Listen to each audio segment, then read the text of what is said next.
Evakuasi para korban dari dalam jurang berlangsung dramatis. Salah satu korban yang merupakan anak-anak terluka parah dan harus dibopong. Sementara 4 korban lainnya luka ringan. Satu keluarga tersebut jadi korban kecelakaan saat mobil yang mereka tumpangi jatuh ke jurang sedalam 15 meter di jalan poros penghubung Polewali Mandar Mamasa, Desa Kelapa II, Polewali Mandar, Sulawesi Barat, Jumat sore. Mobil diduga tak kuat saat melintasi jalan rusak yang menanjak dan berkelok.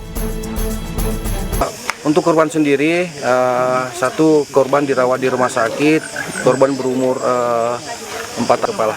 Dalam keadaan licin, pendakian, dan diduga pengemudi ini baru melalui jalur ini. Para korban kemudian dirawat di RSUD Polewali Mandar.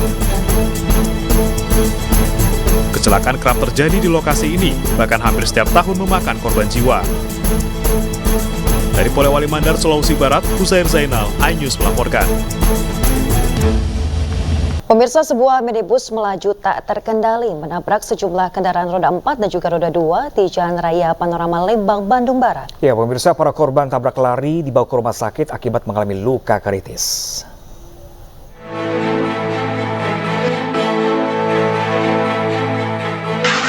Dalam sebuah rekaman CCTV memperlihatkan sebuah minibus melaju tak terkendali menghantam sejumlah kendaraan roda 2 dan roda 4 yang ada di depannya. Peristiwa tersebut terjadi di Jalan Raya Panorama Lembang pada Jumat petang. Sedikitnya ada 5 kendaraan yang dihantam minibus tersebut. Menurut keterangan para korban, pelaku tabrak lari melaju kencang hingga naik ke atas trotoar hingga akhirnya menabrak sejumlah kendaraan yang ada di depannya.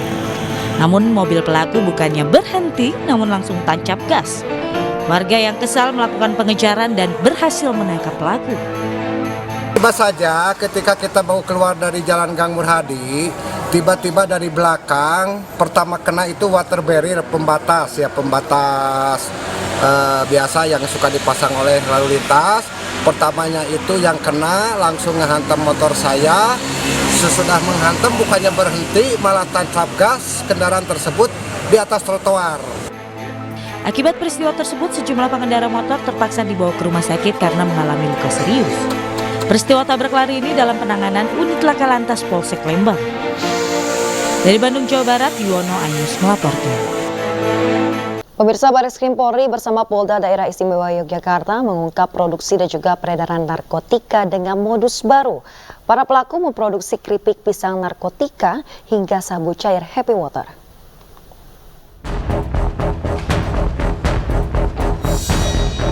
Bareskrim Polri dan Polda DIY berhasil mengungkap produksi dan peredaran narkoba dengan modus baru. Narkoba diproduksi dalam bentuk keripik pisang dan narkoba cair atau Happy Water. Pengungkapan tempat produksi narkoba ini dilakukan di 4 lokasi berbeda, salah satunya di Cimanggis, Depok yang dijadikan tempat pemasaran. Lokasi lain yakni Kali Angkrik, Magelang yang dijadikan tempat produksi keripik pisang, Bantul, Yogyakarta. Pengungkapan kasus berawal saat tim Cyber Polri menemukan beberapa akun media sosial yang menjual cairan Happy Water narkotika dan keripik pisang narkotik. Dari hasil pengembangan penyelidikan, tim berhasil mengungkap TKP awal di Depok, Jawa Barat.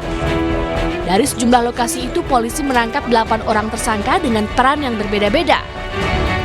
Ribuan botol Happy Water narkotik kemasan 10 ml ditemukan dengan harga jual senilai 1,2 juta rupiah per botol.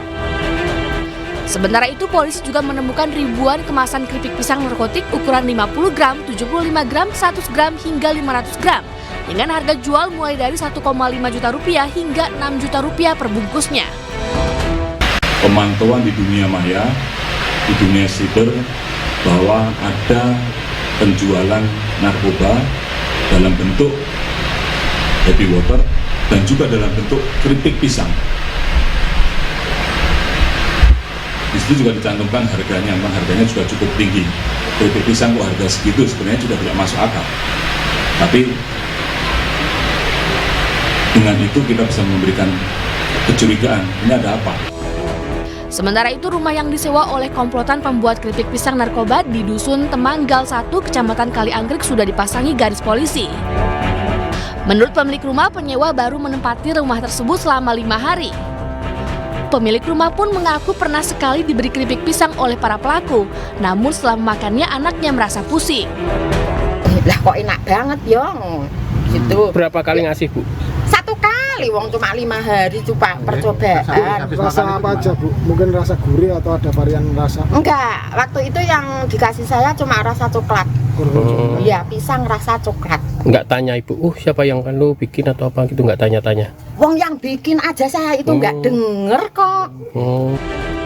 Polisi menjerat para tersangka dengan pasal berlapis dengan ancaman hukuman mati seumur hidup dan minimal 5 tahun penjara. Polisi juga kini memburu 4 orang lainnya yang telah dimasukkan ke dalam daftar pencarian orang. Tim Liputan, iNews melaporkan. Ya, pemirsa, untuk mengetahui update di lokasi kejadian sudah hadirkan kami rekan Faisal Rinaldi langsung dari lokasi kebakaran. Ya, Faisal, selamat siang. Bagaimana update terkini di sana dan apakah korban terkepung api ini sehingga tidak bisa menyelamatkan diri?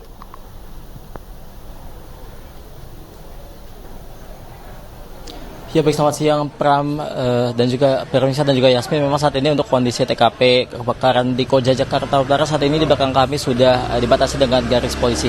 Tadi kami ingin menunjukkan bagaimana kondisi bangunan dan juga TKP yang sudah terbakar, hangus terbakar oleh api, namun kami hanya diperbolehkan untuk memberikan laporan di bagian depannya saja dikarenakan di bagian belakang saya saat ini sudah dibatasi dengan garis polisi. Kemudian juga Yasmin, Pram dan juga pemirsa dapat kami sampaikan pula dari keterangan saksi yang tadi kami temui atau yang kami wawancara tadi sempat mengatakan bahwa kebakaran memang terjadi pada tadi malam sekitar pukul 20:30 waktu Indonesia Barat dan api baru berhasil dipadamkan pada pukul 10 malam. Sementara itu Yasmin, Pram dan juga pemirsa dapat kami sampaikan pula memang dari kebakaran tersebut ada 4 penghuni rumah yang dikabarkan meninggal dunia dikarenakan terjebak dan juga tak sempat untuk menyelamatkan diri saat kebakaran terjadi. Kami tadi sempat menanyakan kepada Ketua RT setempat yang mengatakan bahwa saat ini 4 jenazah korban tersebut saat ini tengah berada di Rumah Sakit Polri Kramat Jati dan nantinya pada hari ini sekitar siang nanti memang rencananya akan dimakamkan oleh keluarganya yang rencananya akan dimakamkan di salah satu tempat pemakaman di kawasan Sumur Batu, Jakarta Pusat. Sementara itu Yasmin, Pram dan juga pemirsa dapat kami sampaikan pula akibat kebakaran ini memang ada sekitar 6 rumah yang terkena api atau terbakar. Namun dari pantauan kami di sini hanya ada 4 rumah yang memang benar-benar ludes terbakar oleh api. Sementara itu juga Yasmin, Pram dan juga pemirsa dapat kami sampaikan pula bahwa dari kebakaran ini ada sekitar 35 jiwa yang saat ini jiwa terdampak maksud kami yang saat ini tengah mengungsi di pengungsian terdekat yang memang ada di sekitar sini. Nah untuk itu untuk pengungsiannya memang saat ini kami mendapatkan informasi ada di Musola Al-Baina yang memang jaraknya tidak terlalu jauh dari tempat ini. Sementara demikian Yasmin, Pram kembali ke studio. Baik, terima kasih Faisal Rinaldi melaporkan langsung dari kawasan Rawabadak, Jakarta Utara. Selamat bertugas kembali dan jaga kesehatan Faisal.